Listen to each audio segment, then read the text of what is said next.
एक ऐसा खुफिया एयरपोर्ट जो कभी भारत चीन के युद्ध में इस्तेमाल किया गया था, दूसरे विश्व युद्ध में इसको इस्तेमाल किया गया था। ये जो एयरपोर्ट है वो भारत के नक्शे में नहीं दिखाई देता है। लगभग इसकी जो भूमि है 527 एकड़ जमीन भूमि में ये एयरपोर्ट फैला हुआ है। जरूरी बोलेंगे तो मतलब गोपालगंज के लिए, सिवान के लिए ये जरूरी है एयरपोर्ट। जितना जमीन इस एयरपोर्ट के पास है भारत में कहीं भी नहीं है। बताइए कहाँ पे अगर बनाना चाहे तो भारत का सबसे बड़ा एयरपोर्ट एयरपोर्ट ये बनेगा सांबे आ गया। ये कंट्रोल रूम कितना खूबसूरत हुआ करता था उस समय में, और यहीं से जो है कि पूरी की पूरी फ्लाइट को जो है कि कंट्रोल किया जाता था। अभी हम भारत के एक ऐसे खुफिया एयरपोर्ट पे खड़े हैं जो भारत के नक्शे में तो कहीं दिखाई नहीं देता है, लेकिन भारत के बिहार राज्य के गोपालगंज जिले में ये खुफिया एयरपोर्ट आज भी स्थित है। लेकिन इसके रखरखाव के अभाव में, इसकी सुविधाओं के अभाव में ये जो एयरपोर्ट है वो पूरी तरीके से उपेक्षित पड़ा हुआ है। इसके सैकड़ों एकड़ ज़मीन पे लगभग अवैध कब्जा किया जा चुका है। लोग पक्के मकान बना चुके हैं, लोग खेती के लिए इस ज़मीन को यूज कर रहे हैं। हम बात कर रहे हैं गोपालगंज जिले में स्थित एक ऐसा खुफिया एयरपोर्ट जो कभी भारत चीन के युद्ध में इस्तेमाल किया गया था, दूसरे विश्व युद्ध में इसको इस्तेमाल किया गया था। लेकिन उसके बाद से जब रक्षा मंत्रालय ने इस पे से अपना कंट्रोल हटा लिया, उसके बाद से आज तक ये जो ज़मीन है, ये जो एयरपोर्ट है पूरी तरीके से वीरान पड़ा है। यहाँ पे जानवर पशु चरने के लिए आते हैं, बच्चे खेलने के लिए आते हैं, लोग अपना पिकनिक मनाने के लिए आते हैं इस एयरपोर्ट पे। अभी देखेंगे तो इसका जो रनवे है, रनवे पूरी तरीके से ईंट का बना हुआ है, और इस ईंट के एयरपोर्ट से जो है कि उड़ानें होती थी, फ्लाइटें जो है कि लैंड करती थी, टेक ऑफ करती थी। इसका जब रनवे एक तरफ से दूसरी तरफ बढ़ेंगे ना तो इसका कोई अंत नहीं दिखेगा। आप हमारे पीछे देखेंगे तो करीब 2 किलोमीटर सामने जाएंगे हमारे राइट साइड तो शायद आपको इसका अंतिम छोर मिलेगा। और हमारे जो कैमरामैन साथी जो हैं, अगर इस तरफ आप जाएंगे तो ये जो है कि लगभग 2 किलोमीटर अगर आप इस तरफ जाएंगे तो इसका अंतिम छोर मिलेगा। लगभग एक दूसरे की छोर की बात करें तो 4 से 5 किलोमीटर की दूरी पे एक दूसरे का छोर मिलता है। ये जो एयरपोर्ट है वो भारत के नक्शे में नहीं दिखाई देता है। और आपको बता दें कि इसका इस्तेमाल भारत चीन युद्ध के दौरान आखिरी बार किया गया था 1962 में। और इस एयरपोर्ट को बनाने का मकसद ये था क्योंकि ये जो अपना बिहार है, गोपालगंज जिला है, वो तकरीबन चीन से, भूटान से, म्यांमार से, तमाम ऐसे इंटरनेशनल देश है जहाँ से नज़दीक पड़ता है, और ज़रूरत पड़ने पे इस एयरपोर्ट को इस्तेमाल भी किया जा सकता है, जिसको लेकर के इस एयरपोर्ट का निर्माण कराया गया था।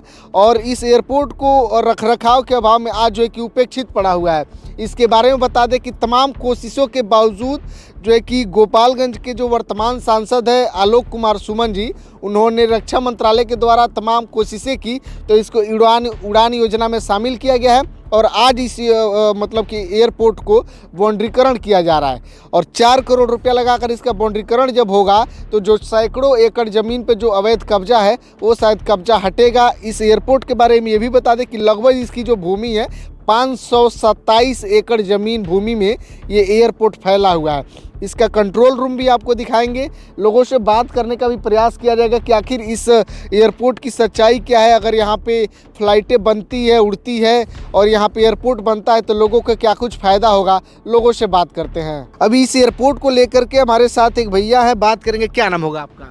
मुन्ना शाह। मुन्ना जी, क्या लगता है आपके यहाँ अगर एयरपोर्ट ये बनता है तो कितना कुछ फ़ायदा होगा आप लोग के लिए? बहुत बेटर होएगा। यहाँ बिहार में सबसे ज़्यादा मतलब सिवान और गोपालगंज में मतलब जो आदमी है गल्फ कंट्री में काम करता है, वो उन लोग मजबूरन पहले पटना आता था और अभी फ़िलहाल सब गोरखपुर आ रहा है। अगर यहाँ होने से पूरा सब आदमी इधर ही लैंडिंग करेगा। मतलब अगर ये एयरपोर्ट बन जाता है तो विदेश आने जाने वालों के लिए सहूलियत हो जाएगा। सबसे ज़रूरी बोलेंगे तो मतलब गोपालगंज के लिए, सिवान के लिए ये ज़रूरी है एयरपोर्ट। बहुत ज़रूरी है, बहुत ज़रूरी है। यहाँ पे हर एक आदमी गोरखपुर आ रहा है और पटना आ रहा है, और यहाँ पे हो जाने से के बाद कोई भी आदमी मतलब उधर पटना से पकड़ करके इधर सिवान गोपालगंज तक ऑल आदमी पूरा इधर ही आएगा। लेकिन अगर बात करें तो ये जो एयरपोर्ट है केवल चुनावी मुद्दा बन के रह जाता है, इस पे काम कहाँ हो पा रहा है? जी, चुनावी मुद्दा ही है। देखिए अभी बाउंड्री करने का टाइम में भी इन लोग बाउंड्री किया तो थोड़ा बहुत बाउंड्री करके पिलर गाड़ के इन लोग छोड़ दिया हुआ है, और उसके बाद से इलेक्शन खत्म हो गया, इसके बारे में कोई चर्चा नहीं है। मामला ठंडा हो गया। आलोक सुमन जी मतलब इसके मुद्दे को उठाए थे पूरा संसद में भी, यहाँ भी पूरा सब वीडियो वगैरह उन लोग बनाया था। हर एक आदमी को लगता था कि तत्काल मतलब हो जाएगा, लेकिन इलेक्शन खलास हो गया, सब आदमी जगह की जगह पर बैठ गया, इसके बारे में कोई चर्चा करता नहीं है। अच्छा, लगभग 500-550 एकड़ जमीन है इस एयरपोर्ट के पास और लगभग 100 एकड़ जमीन अवैध कब्जा हो गया, तो क्या लगता है इतनी आसानी से वो लोग जमीन खाली करेंगे? गवर्नमेंट चाहेगा तो देखिए आदमी घर खाली कर देता है, ये तो एयरपोर्ट है, खाली कर ही देगा। लेकिन ये देख लीजिए पूरा फसल है यहाँ पे, सब आदमी मतलब कब्जा करके ही मतलब इसमें खेती वगैरह कर रहा है। लेकिन गवर्नमेंट चाहेगा तो वो सब मतलब संभव है, कभी भी खाली हो सकता है। बिल्कुल, बहुत अच्छी बात है कई भैया ने, क्योंकि ये एयरपोर्ट जो है ना विदेशी मुद्रा के हिसाब से गोपालगंज में एक एयरपोर्ट होना चाहिए, क्योंकि बिहार में 38 जिले हैं और उस 38 जिला में से सिवान सबसे ज़्यादा विदेशी इनकम देता है और उसके बाद से गोपालगंज, और गोपालगंज सिवान आसपास है, जिसकी वजह से यहाँ पे एक अगर एयरपोर्ट हो जाए तो यहाँ के लोगों के लिए काफ़ी ज़्यादा सहूलियत हो जाएगा। इस एयरपोर्ट को लेकर के यहाँ के नागरिक और क्या कुछ सोचते हैं, बात करेंगे। क्या नाम है आपका? जी, मेरा तो अनीस यादव नाम है। अनीश जी, इस एयरपोर्ट पे अभी गाड़ी लेकर के आए, सीखते हैं लोग आकर के यहाँ पे गाड़ी अभी? अरे पे यहाँ पे एयरपोर्ट बनना चाहिए, सीखने लिए थोड़ी बना है, आप बताइए ना। लेकिन यहाँ पे 500 एकड़ ये जो जमीन है सब लोग अतिक्रमण करके रखा है, तो एयरपोर्ट कैसे बनेगा? अरे तो ये तो सरकार को देखना चाहिए ना भाई कि एयरपोर्ट के जगह एयरपोर्ट बनाया जाए। आप बताइए कि सबसे बड़ा एयरपोर्ट ये है, अगर बनेगा वर्ल्ड का सबसे बड़ा एयरपोर्ट ये बनेगा। अगर इतना जितना जगह है अभी तक डेट में कहीं भी जगह नहीं है उतना। मतलब जितना जमीन इस एयरपोर्ट के पास है भारत में कहीं भी नहीं है। बताइए कहाँ पे? अगर बनाना चाहे तो भारत का सबसे बड़ा एयरपोर्ट बन सकता है। एयरपोर्ट ये बनेगा सांबिया का, बिहार बनाने का कोशिशें नहीं हो रहा है, कोई सुनवाई नहीं हो रहा। सिर्फ यहाँ पे हिंदू मुस्लिम करा जा रहा है वोट के लिए, और कुछ भी नहीं हो रहा है यहाँ पे। अगर ये एयरपोर्ट बन जाता तो यहाँ के लोगों के लिए कितना फायदा होता? बहुत फायदा होता। एक बात बोल रहे हैं, जो बाहर नहीं जाना चाहते हैं, जो ये रिक्शा ऑटो चलाते हैं, इन लोगों के लिए और अच्छा होता। आसपास रोजगार मिल जाएगा। आज तो रोजगार मिलता। मानिए यहाँ पे जो ये टैक्सी चला रहे हैं, इन लोग का और रोजगार मिल जाता, यहाँ पे विकास भी होता, यहाँ पे कोई कंपनी आने का चांस भी होती। अच्छा, एक और चीज़ देख रहे हैं कि यहाँ पे भेड़ बकरियाँ पशु जो है कि चर रहे हैं, इसका कोई इस्तेमाल नहीं है इस एयरपोर्ट का। तो आप नहीं देख रहे हैं सर, देख नहीं रहे हैं, यहाँ पे सब ये यूज हो रहा है बिना काम के, भेड़ बकरी गाय भैंस, बस यही हो रहा है। तो जब तक बनेगा नहीं तब तो किसी तरीके से इस्तेमाल होता रहेगा। अरे इसी तरह होता है, आप देख नहीं रहे हैं, खुलेआम कहीं भी कुछ भी हो जा रहा है। अच्छा, एक चीज़ हम नोटिस कर रहे हैं भाई साहब कि जहाँ पे एयरपोर्ट नहीं है सरकार वहाँ पे जमीन खरीद के बना रही है, और जहाँ पे जमीन है वहाँ पे बनाइए नहीं रही है। वही तो, यहाँ पे जमीन है, कोई खोज ही नहीं रहा है। यहाँ पे कोई खोजने के लिए कभी बोला है दूसरा सांबिया के बारे में? कोई भी सरकार हो बोला हो? नहीं बोला हो, नहीं बोलता है। नहीं बोलता। अच्छी बात कही इन्होंने। देखिए, इस एयरपोर्ट को भारत के नक्शे में इसलिए नहीं दर्शाया गया है क्योंकि ये खुफिया एयरपोर्ट हुआ करता था, भारत सरकार के लिए, देश के लिए खुफिया हुआ करता था, क्योंकि देश की रक्षा के लिए काफ़ी महत्वपूर्ण था। अगर यहाँ पे एयरपोर्ट बनता है तो यहाँ के नागरिकों के लिए काफ़ी बहुत अच्छा होता है सर। यहाँ पे एक बात बोल रहा हूँ, यहाँ पे बेरोजगारी सबसे 50% भी हट जाता है। यहाँ पे एयरपोर्ट बन जाता है, ये जो आसपास है सब बेरोजगारी हट जाता है। मानिए एक बात बोल रहा हूँ कि यहाँ पे बहुत ऐसे बंदे हैं जो बाहर नहीं जाना चाहते हैं, उनके लिए रोजगार हो जाता है। मानिए कोई टैक्सी खरीद लेता, मानिए फ्लाइट होता, कोई इधर उधर चलाता तो 2 रुपये मिलता कि नहीं मिलता? बिल्कुल मिलता है, बिल्कुल मिलता है। बातें सही कही है। चलिए अब आपको यहाँ का जो कंट्रोल रूम हुआ करता था उस कंट्रोल रूम को दिखाते हैं कि कैसा हुआ करता था। अभी हम एयरपोर्ट के उस हिस्से में खड़े हैं जहाँ पे कंट्रोल रूम हुआ करता था। अभी हमारे पीछे देखेंगे तो यह वही कंट्रोल रूम है जहाँ से फ़्लाइटों को जो है कि कंट्रोल किया जाता था, कौन सी फ़्लाइट कब आएगी, कौन सा फ़्लाइट कब टेकअप करेगा, लैंड करेगा, तमाम सारी जो डिटेल्स थी इसी कंट्रोल रूम से कंट्रोल की जाती थी।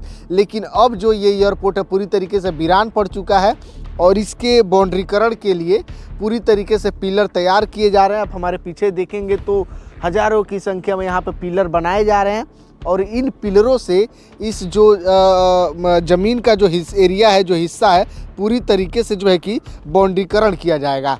आपको आएंगे तो इधर दिखाएंगे तो इधर भी लगभग हज़ारों की संख्या में जो है कि यहाँ पे पिलर तैयार लगातार किए जा रहे हैं और ये एरिया लगभग 500 एकड़ से ज़्यादा है। तो बहुत सारे यहाँ पे जो है कि पिलर लगेंगे, जिसके वजह से बहुत समय भी लगेगा। सालों से काम चल रहा है लेकिन और भी लंबा समय लगेगा और इसको तैयार करने में समय लग रहा है क्योंकि यहाँ पे एरिया ज़्यादा है। आप देखेंगे यहाँ से ऊपर से तो ये देखिए कितना ज़्यादा यहाँ पे पिलर बना हुआ है और इससे डबल पिलर अभी लग चुका है। चाचा हमारे साथ हैं, क्या नाम हो चाचा आपका? हमारा जिलेबी नाम है। जिलेबी। यहाँ पे क्या काम हो रहा है, बाउंड्रीकरण हो रहा है कि नहीं? बाउंड्रीकरण हो रहा है, घेरा रहा है, लेखपाल लोग नापी कर रहे हैं। अच्छा, कितना दिन से ये काम चल रहा है? ये काम तो साल भर से चल रहा है। 1 साल होने जा रहा है। 1 साल होने जा रहा है। तो 1 साल हो गया, लगभग कितना काम अभी कंप्लीट हो गया है आपका इस जमीन का? अभी ये कहा नहीं जा सकता है, कहाँ नहीं जा सकते? कहा नहीं जा सकता है कितना हो गया कितना बाकी है, तो मतलब अभी समय लगेगा, समय लगेगा, लगातार पिलर बन रहा है और लग भी रहा है। लग भी रहा है। चलिए, बहुत अच्छी बात है कही। एक बार पीछे से इस ज़मीन को कंट्रोल रूम को दिखाइए। ये कंट्रोल रूम कितना खूबसूरत हुआ करता था उस समय में, और यहीं से जो है कि पूरी की पूरी फ़्लाइट को जो है कि कंट्रोल किया जाता था। तो इस वीडियो को बनाने का मकसद ये था ताकि हम इस फ़्लाइट को, इस एयरपोर्ट को डिटेल को बता सकें, और यहाँ पे अगर फ़्लाइट चालू होती है तो गोपालगंज ज़िले वासियों के लिए काफ़ी ज़्यादा बेहतर होगा, क्योंकि यहाँ पे विदेशी जो मुद्रा है वो काफ़ी ज़्यादा आता है, विदेश में रहने वाले लोग काफ़ी ज़्यादा हैं। तो यहाँ पे एयरपोर्ट होना चाहिए, इसके लिए सरकार को कोशिश भी करनी चाहिए। वीडियो को शेयर कीजिए ताकि यहाँ पे एयरपोर्ट के लिए कार्रवाई की जा सके। बहुत बहुत धन्यवाद।